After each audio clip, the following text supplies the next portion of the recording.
Hey everyone, and welcome back to joining me with this new episode. Today, I have the honor and the pleasure to be having a wonderful conversation with Maria. Maria, how are you feeling today? Hi everyone, and thank you so much for having me. I feel so honored myself, and I'm feeling really calm and grounded today. And just we are recording this on a Monday, so having done my weekly intentions and reflections, I feel really set up and fired up for a brand new week. You know what? Let's start there. So, talking about like your intentions for the week, do you start it on a Sunday or a Monday? Uh, so I always do it on a Monday because I don't know, that comes natural to me. And I find that, you know, when I don't do that, or, in the past when I wasn't in the habit of doing that,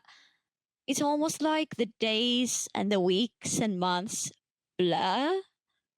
And like to me, each and every day is a gift. So I don't want it to go by as if it's not an absolute miracle.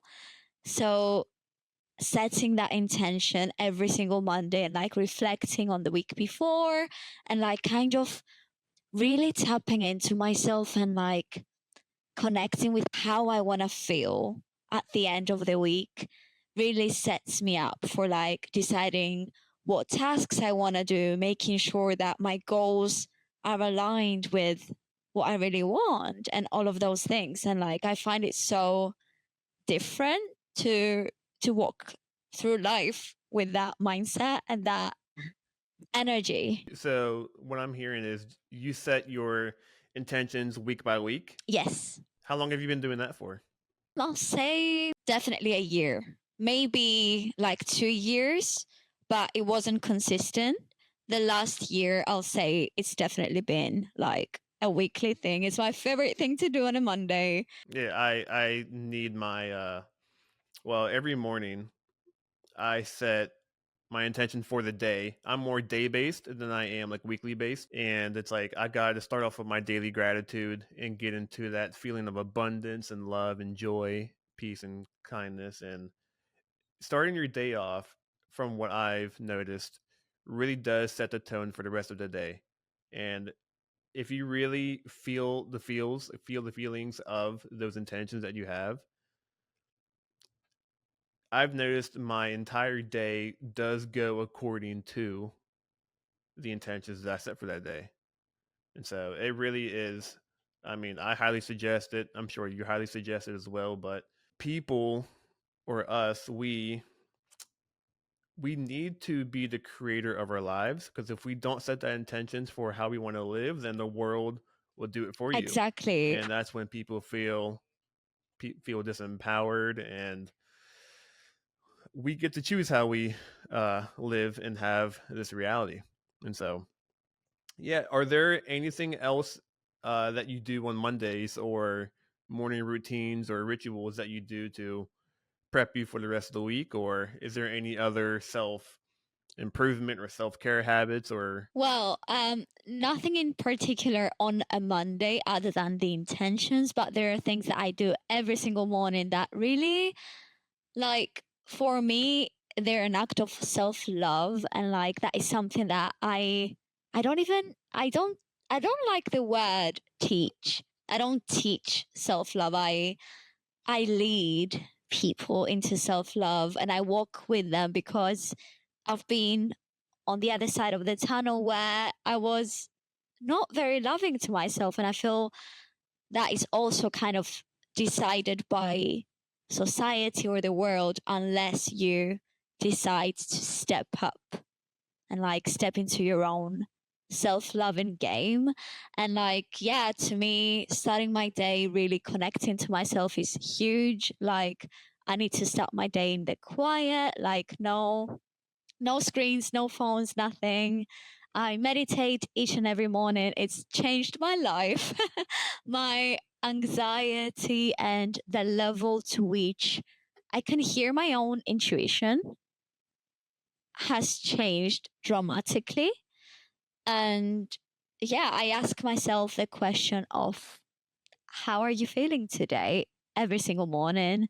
And like, what do you need from me? And that is really powerful to me. And then I don't have a rigid routine because I'm a very intuitive person, but I work accordingly with like affirmations or EFT tapping or like some yoga, whatever feels right for me on the day. But my set things each and every day is meditation, gratitude, and weekly intentions every Monday. Yeah, I've done so many different self-care habits, and sometimes it gets to the point where it's like my whole entire day is just doing habits and not actually living life. Like I've done the visualizations, I've done the meditations, I've done the walks, I did the breath work, I've done this, that, and the other. And it's like, oh, wait a minute, I'm doing a little bit too much. And I like the simplicity of having some of those habits that truly do change your life. That's very necessary. And it seems like you have found the exact things that help benefit you, uh, practices that help you live the life that you want to live. And so there was something that you said a little bit ago that I would like to go a little bit deeper on, which was along the topic of self love. What has your relationship been to yourself with like the whole understanding of self love? Have you always loved yourself? Have you gone through periods of life where you have not experienced self love? And like, how did you learn about it? What's the process and journey of it? Thank you for this question. It's one of my favorite things to be asked ever.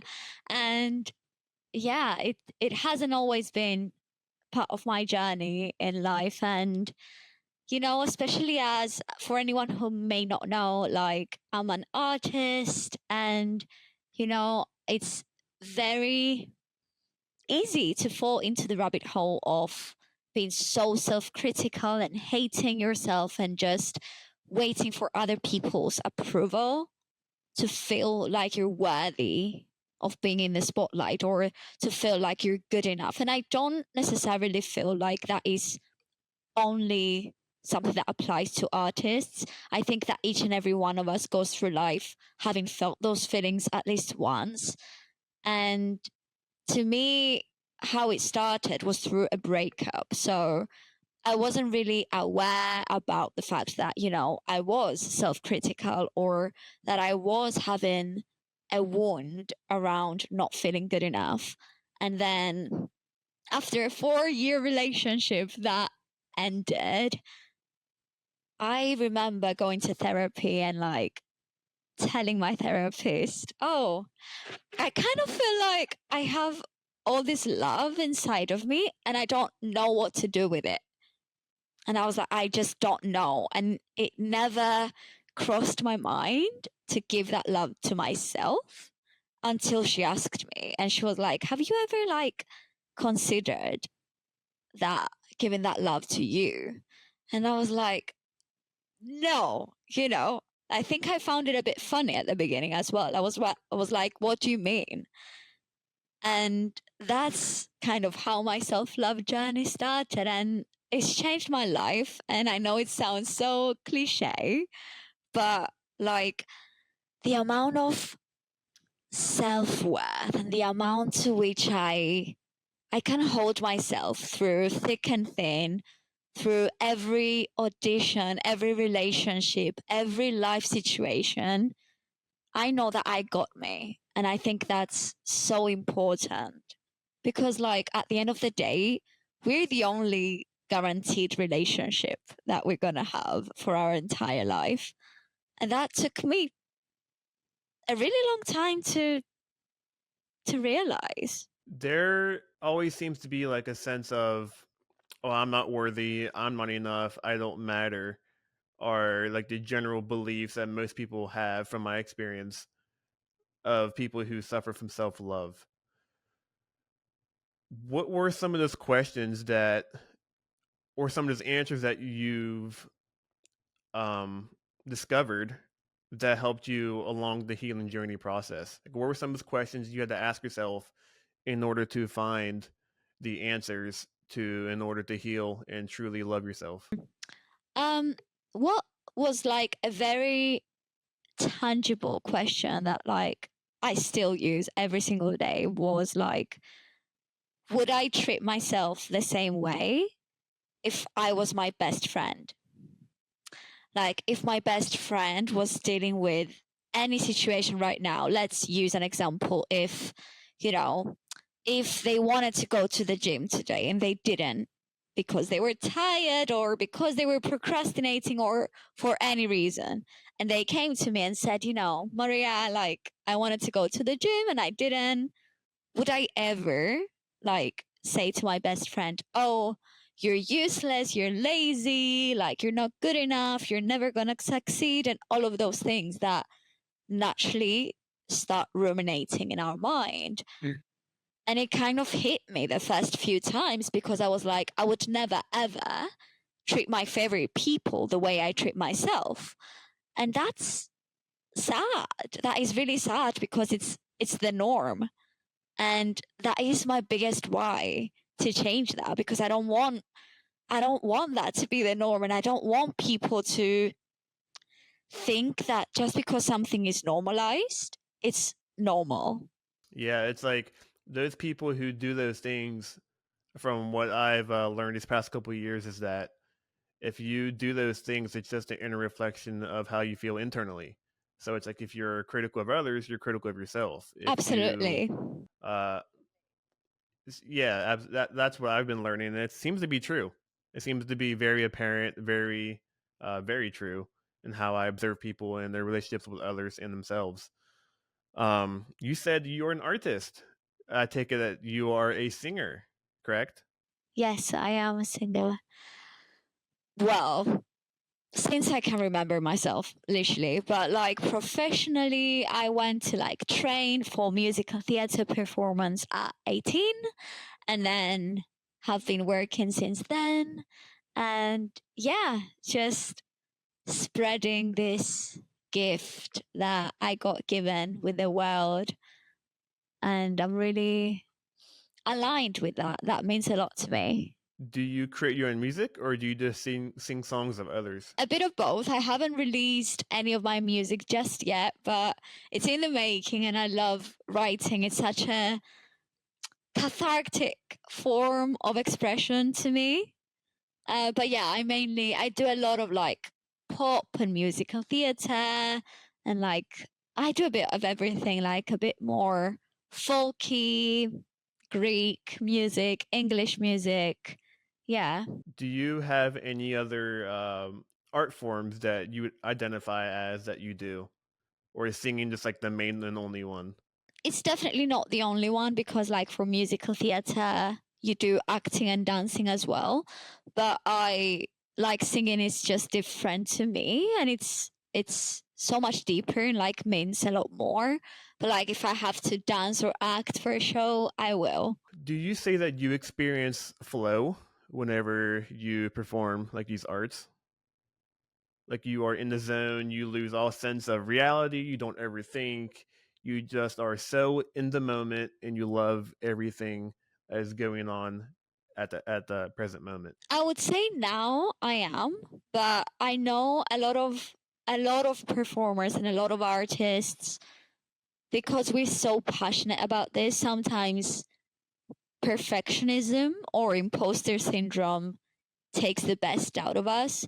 And that was another thing that self-love really helped me with, to like get out of my own mind and into my body and to really bring presence into being on stage, because a lot of the times I couldn't even remember what was happening because I was loving it and I was still enjoying it, and I felt my soul being alive, but I almost had a memory gap because I wasn't present, because I was more present in my head rather than I was in my own body, if that makes sense. Oh yeah, absolutely, it makes sense. So what are some ways that people can, that you advise or suggest people help with that struggle with perfectionism or imposter syndrome? Literally inner work, like, and I know that sounds very vague, but like really getting to know yourself, to identify what limiting beliefs are running the show in the subconscious mind. Because what tends to happen is like from the age of 0 to 7, our beautiful brains, they get programmed just like a computer.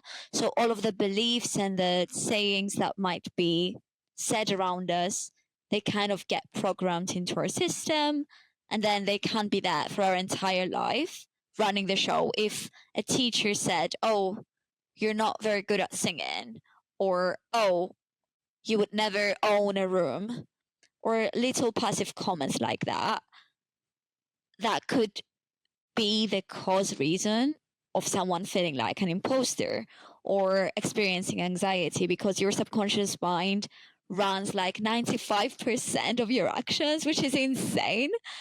But yeah, to me it had to be a lot of like inner child work and healing and like therapy, journaling, like identifying the root cause of the problem, and then using modalities like EFT tapping, meditation, affirmations that feel right to me, coaching, in order to get out of that pattern and out of that habit and rewire my subconscious in order to be able to just be and just shine like I deserved to. What were some of those programs that were programmed into you from ages 0 to 7 that you had to unlearn? Some those identities that you had to break and the stories you had to change later on in life. Well, the biggest one for me was always the being looked down upon if you were an artist. Like,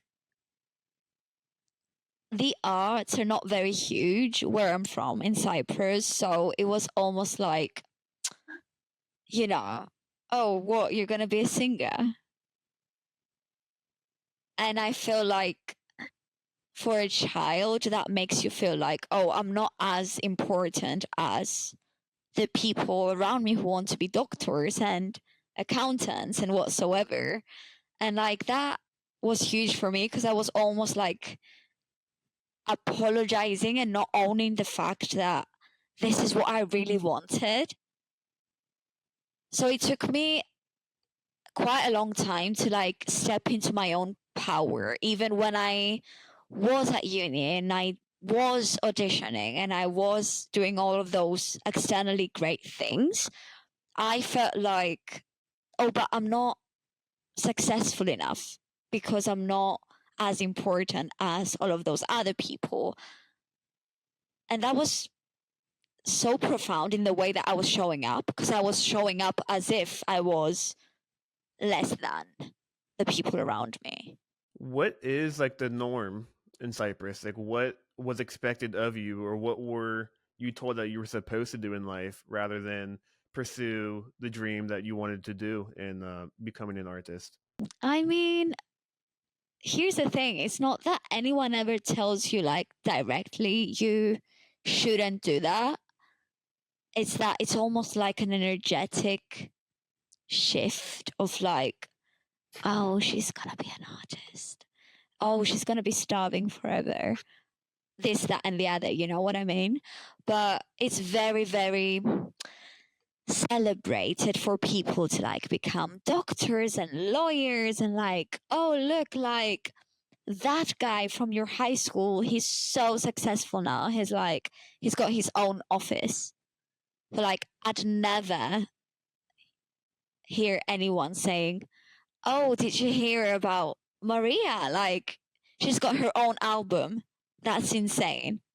Like, I never ever heard that in my own life. I heard more things like, oh, did you see Maria? She's now like on stage half naked, making money for being half naked, when you're, you know, when you're giving your entire heart and soul in a show and the costumes are just part of the process, no matter what they look like. So it was almost like being on the stage means being bitchy or slutty, and then being in your office and doing all those successful jobs was celebrated. What is your definition of success? My definition of success is inside out fulfillment and having a life that burns my soul on fire every day is to wake up excited to go to work, is to not base my worth on external things, on the job I'm having, on how much money I'm making. It's literally having a life that makes me feel alive. How does one get to a life of meaning? How do you think everyone is programmed into life, or is someone or everyone is given the blueprint of like, okay, this is your purpose in life? Or let's see, let me try to ask some other questions to really give like a bubble direction to go into this idea that I have. It's like, do you think everyone has a specific purpose, and is it created or discovered? I think everyone has their own purpose, but I don't think it's necessarily being a singer or being a doctor. I think your sole purpose is what makes you feel alive. And I feel like the more you lean into that and you honor that and you don't try to define it or to put it in a box and to make it very square and rigid and make it fit into society's boxes of success, the more you're gonna be expanding it. And that is what is gonna lead you to the ultimate sole purpose, which is just that, like waking up every day, going to work excited and feeling fulfilled in like every area of your life. Yeah, that's a beautiful way to look at it. Have you always viewed it that way, or what has been some of the resources or people or books that have led you to your definition or understanding to come to that? Thank you for this question.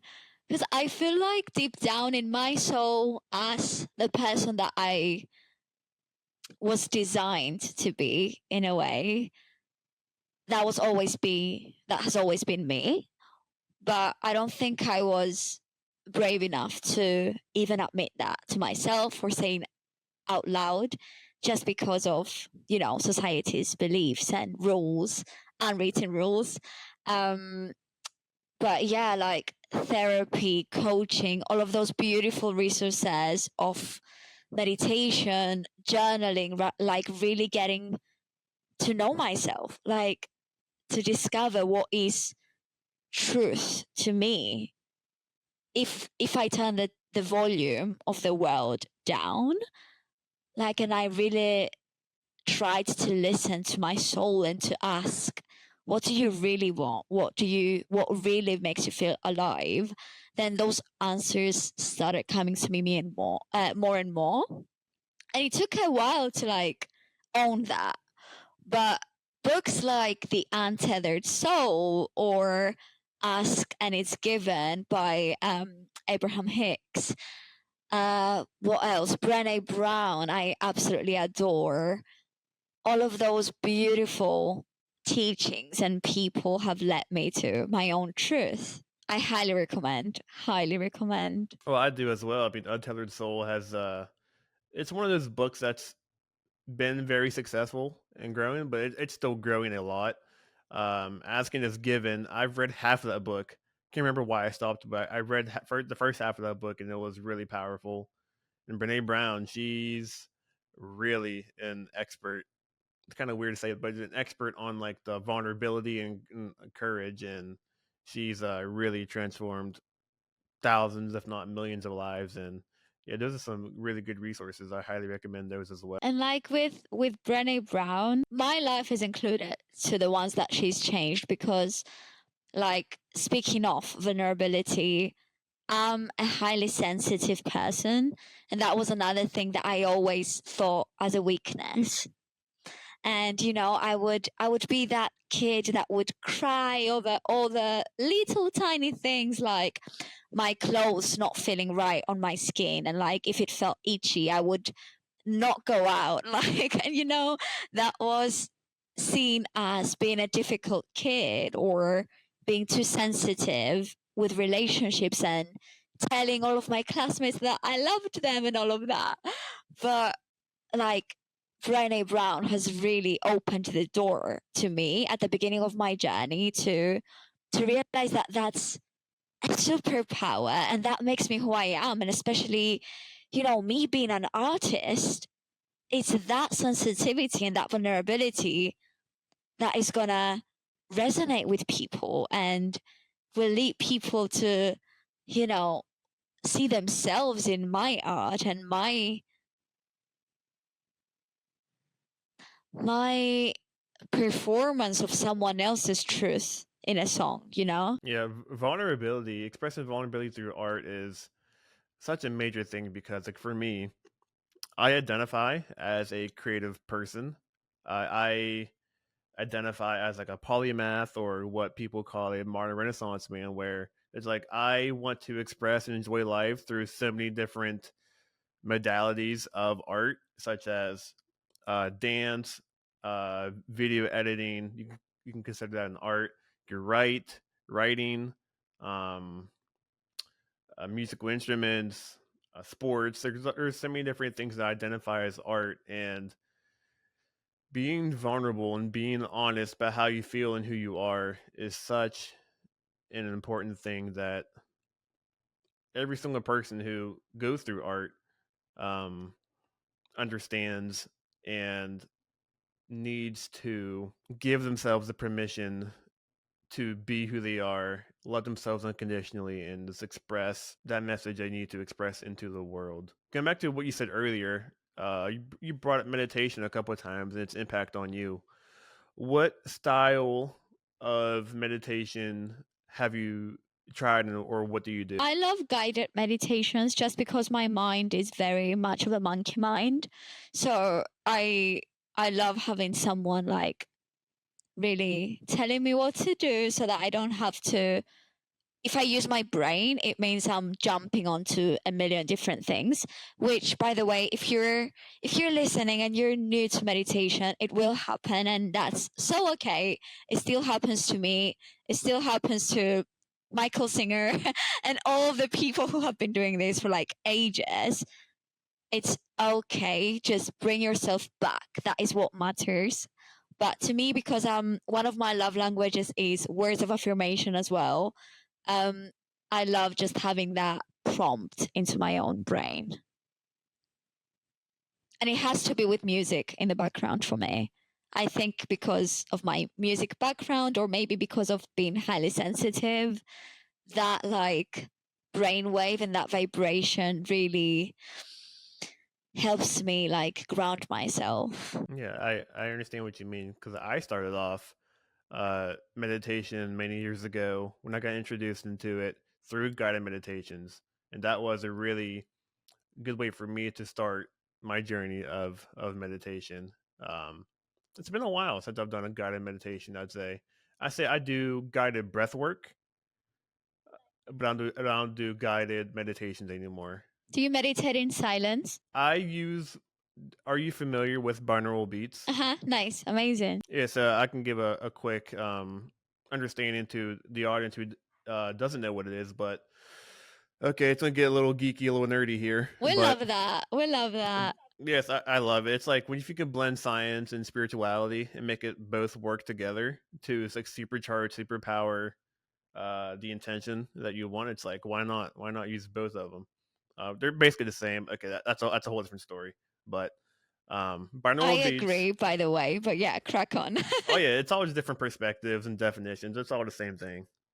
Um, binaural beats. So okay, how am I going to start this off explaining this? So you have to listen to these vibrations that's sent to you through headphones, whether it's earbuds that go inside your ears or over the ear headphones, like you and I are using right now. So our brains operate in four, or there's five different levels of brain waves. You got gamma, beta, alpha, theta, and delta. Like you and I right now, we are talking probably through beta, I would say. And alpha is a little slower. Theta is the brain waves of when you are in deep meditation, and it's like right before you fall asleep. this is also the brain waves of when you are dreaming, having REM sleep. Then also like as soon as you wake up, you're kind of like in and out of reality a little bit. Then delta is when you're in just deep sleep, you're fully unconscious. Well, someone could be making a lot of noise around the house and you're sleeping and you don't hear a thing. You're just completely out of it. And so the purpose of binaural beats and what it does for people, like I've been doing this for 5 years now, that I've been using it as like my main go-to meditation practice, or even just for focusing and studying stuff, because it's like what it does is the audio, they'll send one frequency in one ear and a different frequency in the other. And when there's two different frequencies being played at the same time through each ear, your brain can't um, compute like the both of them going simultaneously. So it's like it creates this difference between the two frequencies. For example, in your right ear, if it's 407, is like the vibration ascending the frequencies, and it's like 400 in your left ear. The difference is 7, and so whatever brainwave activity of the difference is, it correlates with like your beta, alpha, theta, and gamma, or gamma and delta. And so when I do meditation to get into like the deep meditative state, I go for theta. So it's like I think that's between like 4 and 8 hertz. I think is what it's called, and it instantly drowns out all the noise, all of the conversations, all of the ego chatter. And at some point, I just lose hearing the vibrations overall.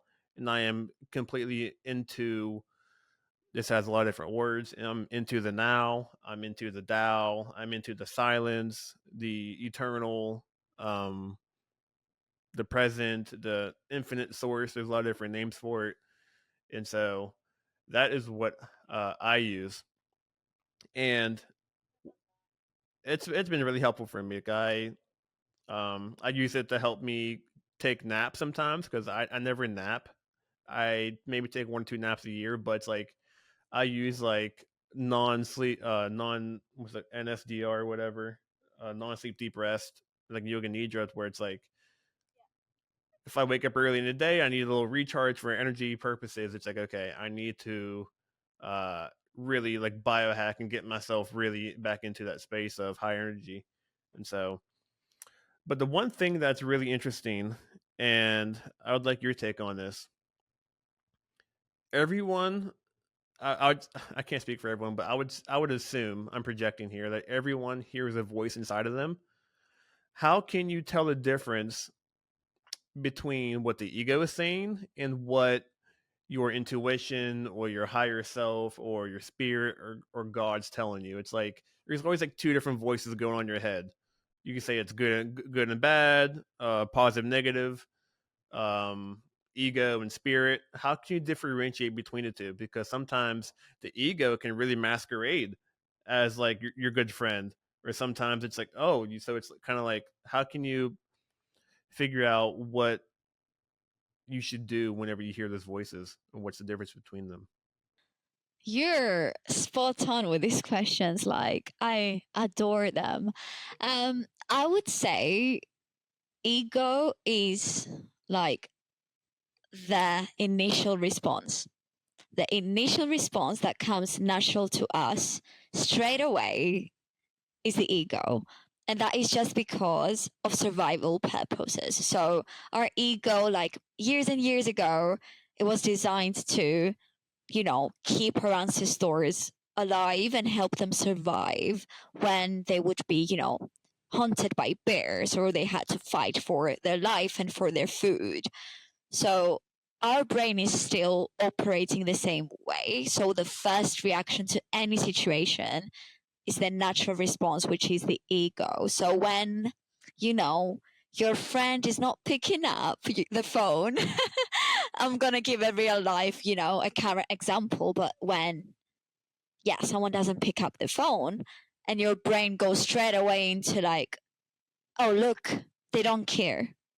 That's your ego. And that's I really want to emphasize that it's not good or bad, because it's carrying out a beautiful purpose to protect us and to keep us safe.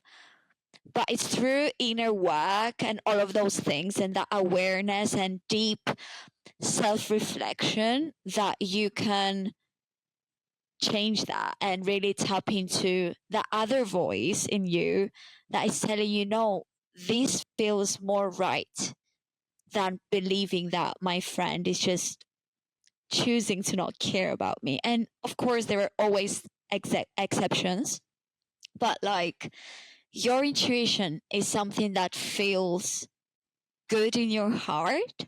It doesn't make you feel tensed. It doesn't make you feel contracted in your body. And it's very much of a sensation rather than something that we can intellectualize. But I really want to make it as tangible as possible for people, because the first, it's different to react and respond to things. And it's usually when we take a step back and say, how do I want to act in this situation? What kind of person do I want to be? What is my highest self going to be proud of for me for doing right now? That is usually the source, the inner voice, the intuition. And we all have it. It's just a matter of learning to trust it. How do we trust it? I think it starts with literally like the tiniest of decision making. Like, oh, what do I want to eat? Like opening the fridge and really like tapping into, there is a voice in you that is going to say what your body needs in the moment. And it's a matter of dropping the judgment or the rules. And I know everyone has different goals, and like, that is not to say that that's right or wrong, like, of course, but there's always a voice inside of you that says, oh, right now I'm craving an apple, or oh, I could use some chocolate. And giving yourself that permission and honoring that little voice in tiny little situations, like what to wear or what to eat, or you know which turn to take when you're exploring in a different country. That is how you really train the inner voice. And like, you can't start with making a huge life decision, because that's going to freak your system out. And of course, your brain is going to go into survival mode, which is then going to be your ego. So that's what I always recommend. And like, I always give little tiny challenges to my gorgeous people working with me to like really train that inner voice. Keeping on the same topic of voice, what I've seen that you are an advocate of is NLP, or neuro linguistic programming. What is the significance of our communication in the words, in the specific words that we use, um, our inner voice, and also how we project those words externally? What's like the importance and significance of how we communicate? Yeah, that's mainly like language, which is so little. And like, before I did my NLP, I would never have thought how significant it can be in our lives. But I'm going to use a very simple and clear example, because a lot of our society, myself included, experiences the feeling of anxiety. So if you would say, oh, my anxiety is so high today, then that is negative use of language. And it's so little, we don't even notice doing it. But it's like, adding that label is like attaching anxiety to your identity without knowing that that goes into your subconscious mind. So then your subconscious mind starts acting behind the scenes in ways that come to prove that you are an anxious person. Whereas if you just see anxiety as something that is happening in your body and your mind, then it's so much easier to detach yourself from that. And like training yourself in different situations to be really mindful of the words you use is incredible. And that starts from like kids as well. Like teachers in training, they should be trained to not tell, a little kid that, oh, you're the misbehaving one, or you're a naughty one, you're the naughty one. You can say what you did was naughty, but do not attach that label to yourself, because then that becomes part of your identity. And that's very, very tricky and cheeky in ways that can lead to self sabotage. It's all about reframing with NLP, just like what you said, like perception shifting and like perspective shifting. And like there's a little bit of visualization going into it, with like imagining entering the best case scenario, and like the way that you'd, if you were in a situation where, you know, you're trying to act out of your highest self. And then we lead people through exercises of like imagining both case scenarios, as to like responding from the ego would look like not picking up when my friend calls back. And then the best case scenario in my heart that makes me feel expansive and truthful and loving would be to pick up the phone and maybe say, look, I almost got upset earlier, but like, I love you so much, and whatever feels right to you. And like visualizing those scenarios and seeing yourself being present in there is like evidence to your brain, proving that you're capable of that.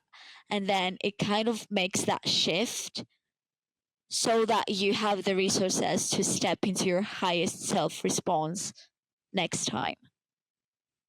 And it's not going to happen with doing it once. And like, I really want to say that out loud and say to people that, like, if you can't get a practitioner to lead you through that, it's going to be amazing, because it's a journey, just like anything.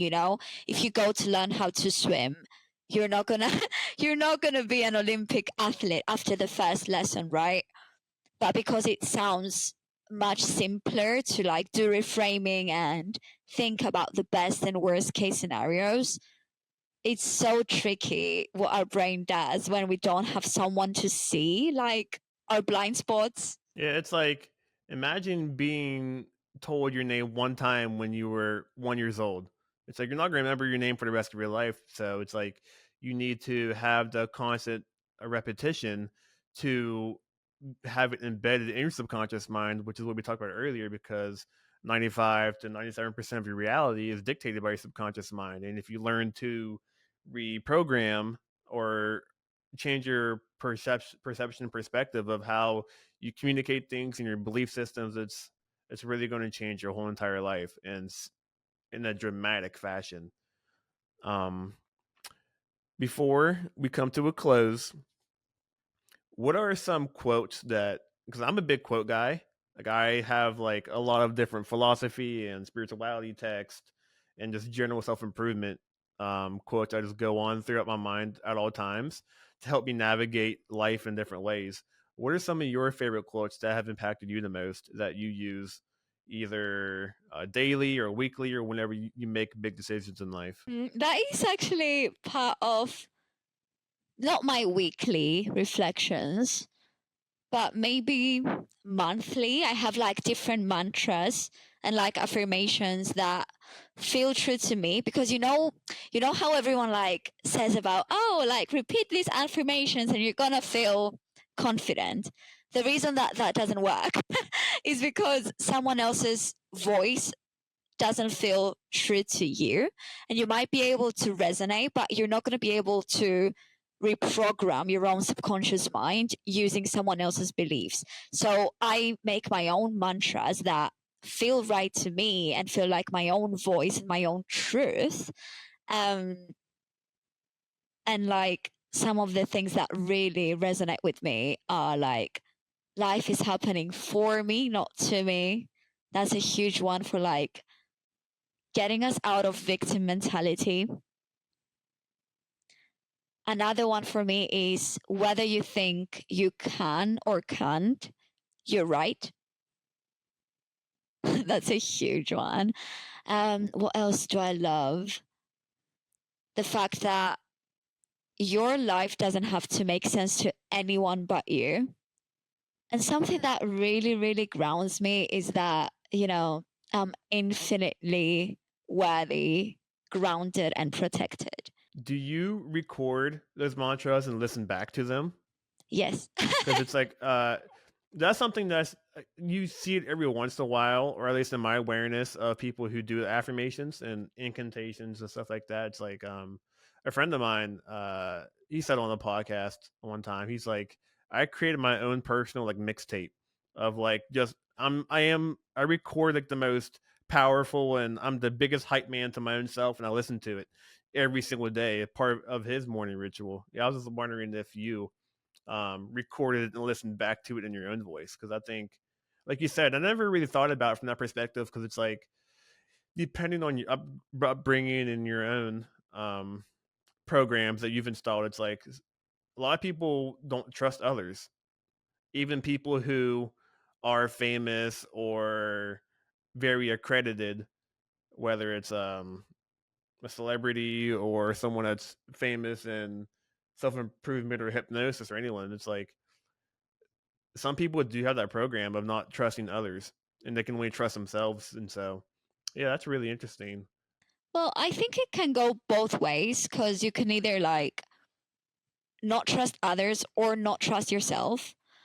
But like what I do for each and every client in my world is like we come up with the affirmations that do feel right to them, and like that is all based on their limiting beliefs that they want to rewire and things that they feel like are holding them back in their current reality. So we come together to those powerful mantras that feel like truth to them. And then what I do is like use some theta wave brainwave music in the background, and then I record some affirmations for them, and then I have them playing that straight before going to sleep, because that is such a great way to rewire your brain. Because when you are in that theta wave brain state, then your subconscious mind is the most awake, so it's the easiest to rewire during those times. And I know that can kind of goes contradicting to believing your own voice, but obviously, like, if someone hires me to be their coach, they're very likely to trust to trust me as well. But I always do give the option of like, showing them how to do it themselves and like having it with their own voice. It's a hugely powerful tool. Like I highly recommend. Yeah, I've never done it myself. Maybe this is a sign that I need to do it. So I'm definitely going to make a note of that and give it a go. Oh my god, let me know. Send me a message how it goes after you've tried it. I'm so excited for you to experience this feeling.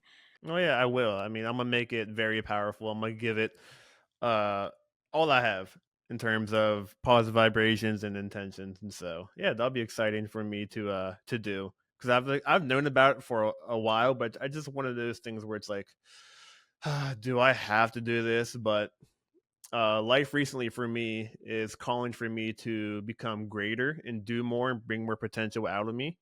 That's been wanting to express itself. And so this perhaps for me is suggested or needed to bring me on to this next step that I desire to attain. And so Can I give you a beautiful reframe to that? please do. You don't have to do any of it. You get to. Mm. Like that to me has changed so much. Like I get to rewire my brain and make it my most powerful tool and my biggest support. So you really don't have to. That is something that going back to NLP, it's like I do say I have to a lot. I've noticed if I consciously look back on how I describe things. That's interesting. I get to, which is like it's an opportunity rather than being forced upon. It's like the whole idea of power versus force. Um, I love that. Thank you for pointing that out to me. Now I'm going to Absolutely. be working on that too. It's like, oh, I get to do this. It's like, oh, I get to do this podcast rather than have. Exactly. And it's so little. It's so little. It can seem so silly, but it changes the way you show up for it and your energy and the motivation levels and the way you hold yourself through it. You know, it's such a tiny change that can bring so much benefit out of it. It's really based in like gratitude and excitement because it's like when I say I get to, like I feel like a kid. It's like, oh, I get to go on the walk. I get to go to the gym. It's like, oh, thank you. I didn't realize I had this opportunity or this choice, but it's like, oh, I get to do this. So it's amazing. It's a lot of fun. Well, I'm so glad it's resonating. Absolutely. And I'm sure it's going to resonate with many of those who are listening to this at I the hope moment. so. Okay, let me reframe you there. Let's say, instead of I hope, say I trust so. You trust and you fully believe in it rather Yeah, than I hoping for it. do. I do. Thank you for that. Thank you for that. That's something that I used to say all the time too. And someone helped me reframe that because they go, why do you hope so much? It's like, because it's like, if you look at the understanding of hoping for something, it's like you're not fully trusting or like knowing or fully believing it. You're kind of like on the edge of it. But it's like if you just trust that it's going to reach the right people with the right message at the right time. Yeah. So hey, we helped each other out. That could dramatically change our lives and also all those people that we impact from now until forever, I guess. Well, I trust so. Trust it. That's lovely. Where can people go to find out more about you and what you do? Yeah, you can go on Wholeheartedly Maria on Instagram.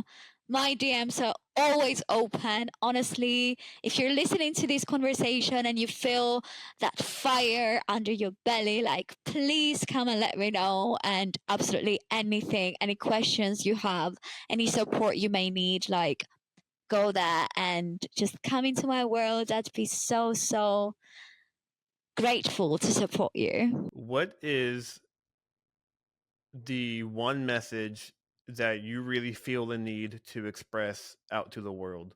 Nothing and no one in the world can stop you other than you. And I'm always careful on using this beautiful, like, profound saying because I don't want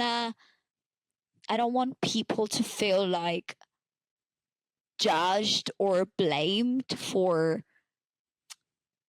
not being maybe where they want to be in life, but we're the creators, and it's huge to realize that it's our responsibility to grow to the level that feels expansive and soulful to us. And like, I truly believe that even though it seems like our circumstances are sometimes, preventing us from having those things, it all starts and ends with us. And we're the only people that can change that. That is super powerful. I ask everyone who just listened to that to replay that once again and fully absorb and get into the feelings of that because that was very beautiful, very loving, very powerful. And I completely resonate with that.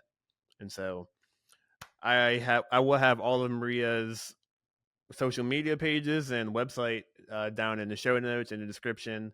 So be sure to click on those and go find her there.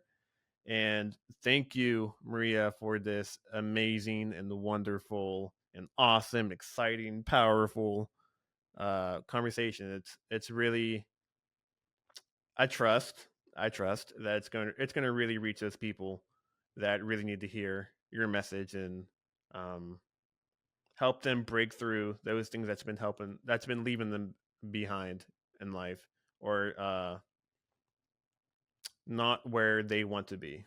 And so, thank you for this lovely conversation. Thank you. I'm so deeply grateful.